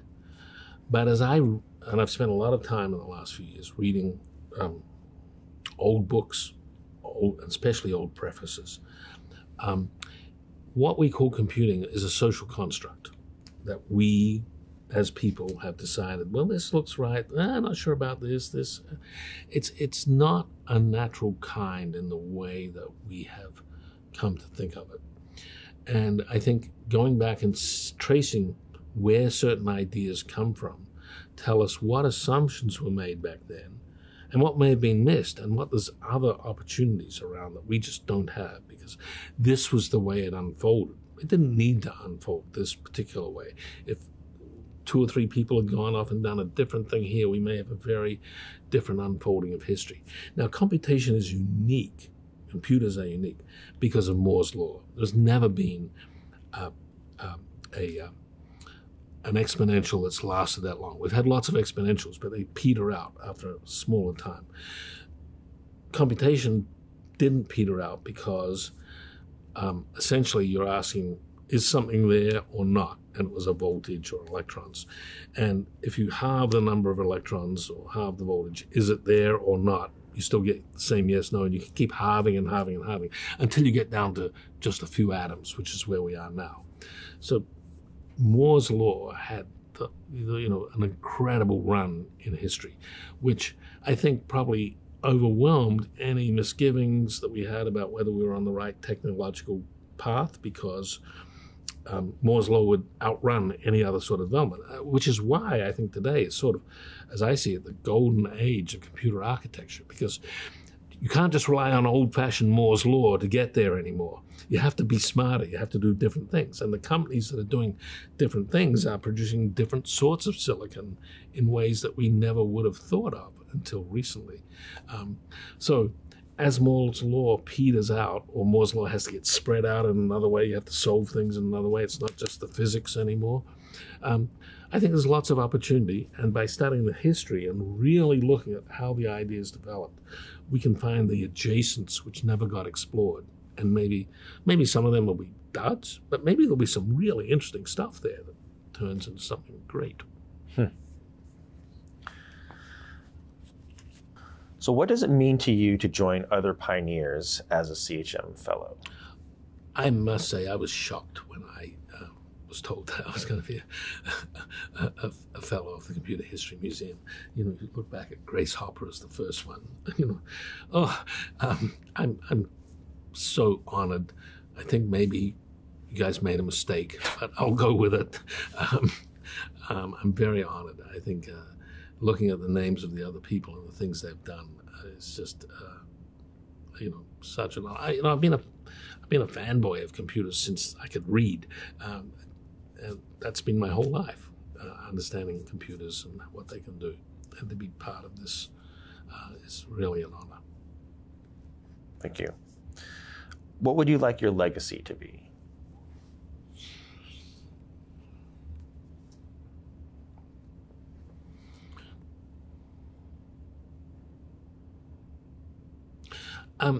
I think my early days when I was, you know, labeled as the crazy out there person, I was enjoying that. I enjoyed building real organizations. I think now I get to play a role of, this is tricky, but I get to play a role of having seen so much that I can inject that into current discussions and try and put realism into them. What often happens is I get, you know, I'm now often being called "you boomer," you know, which is a prerogative for someone whose time is left behind. But I think I can offer some perspective on things, and I'm enjoying trying to do that.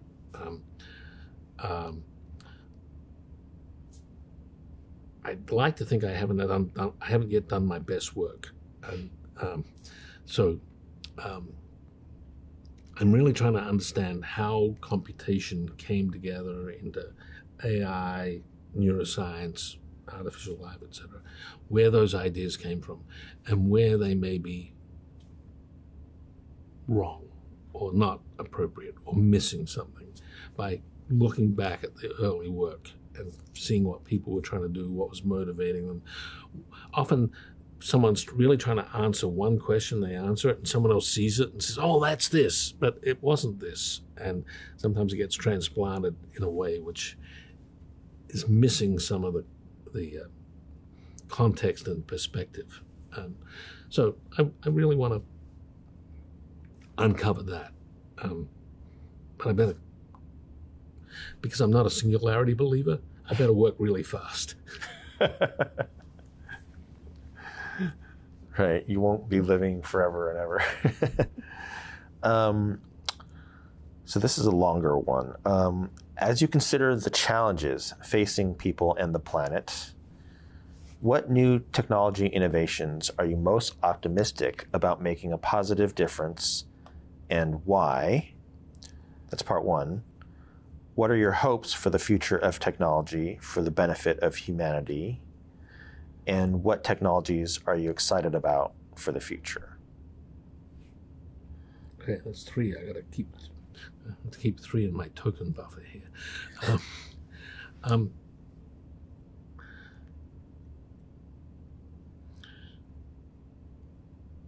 We are the largest population of humans that the planet has had to support until now. At the same time as climate change is changing things radically. Until fairly recently, you know, our food production has relied on the time-tested method. You go out, you put some seeds, you look at the sky, you complain about the rain, it's too much rain, too little rain. You don't really have control over things. And you may cause tremendous side effect pollution. I'm excited today about new farming methods which involve technology, indoor farming of all sorts, involving genetic engineering to couple the systems together to be less wasteful, to use much less water by cleaning the water with biological mechanisms, but producing food in ways which are not as inherently hard on the planet as they have been. I think that's really important for our future. At the same time, we still need to work on energy, and so whether that is just solar and wind and tidal and renewables in that way. Maybe that's all we need. Maybe we need some other things, but it's got to be different from our traditional ways of producing energy, which have been very polluting. So I think there's excitement there on the energy front. I think as a society, over the next 80 years, we have real problems in the fact that the population, we're changing to an elderly society, and how the elderly amongst us, and I'm a leading indicator on this, how we get to have dignity and independence as we grow older and happy lives is going to be a real challenge, because younger people, they got their lives to lead, and now they have to support a whole lot more older people than anyone in the past has had to do. So that's another critical place where I think there'll be such a pull that there will be technologies developed. We're not quite yet at the really critical pull stage, but it's coming. So there's a bunch of areas that I think technology can be really helpful. Some of it's already happening, some will happen. Yeah, thank you. Did we get everything there? Okay. Okay. Drawing on your wealth of life experiences, what advice would you give to a high school student who is interested in technology? I think for a high school student, the most important thing is to get out and work with other people and, see them working in action, see how they solve problems, learn how to be part of a team. Now, that high school student may end up being the leader at sometime, but I think that it's really helpful to see how to be part of a team, how to have empathy for others in the team, how to interact in a socially useful way with other members of the team, see how technology and science can be used, how it can be shared. So go find a way to work with other people, most of whom are going to be older than yourself. At the moment, you're only in high school, and you will learn a lot and see a lot, and then both know how to work better, but also figure out what aspects you like and what do you want to spend your time on. That's great. So we will finish with a one-word question. So what one word of advice would you give to a young innovator or entrepreneur? What is the word, and can you tell a story that illustrates why you chose this? So my advice is to be fearless. Now, it doesn't mean to be rash. It means when you're confronted with something which sounds scary, don't reject it just because it sounds scary. Go and analyze it. See if it's possible to do it after all. Now, if you do the analysis and, physics doesn't let it happen or something else, then get rid of it. But don't react out of fear. And so I guess my story of that is when I realized that we were going to have to manufacture in China in the 90s. And I didn't know how to do that. I didn't know what we were going to do, how to get into it, how to start it, how to connect. We found a person, and I went and hung out with him in Taipei for weeks and learned at his feet how to do it. And then we started manufacturing in China, and we built millions of products in a way that I couldn't imagine that's how you built products just 3 years before. So being fearless about it let me do it. Great. Thank you. Yeah. Good. All right. Thank you very much. Later, my daughter went to the same factory and manufactured stuff in the same factory.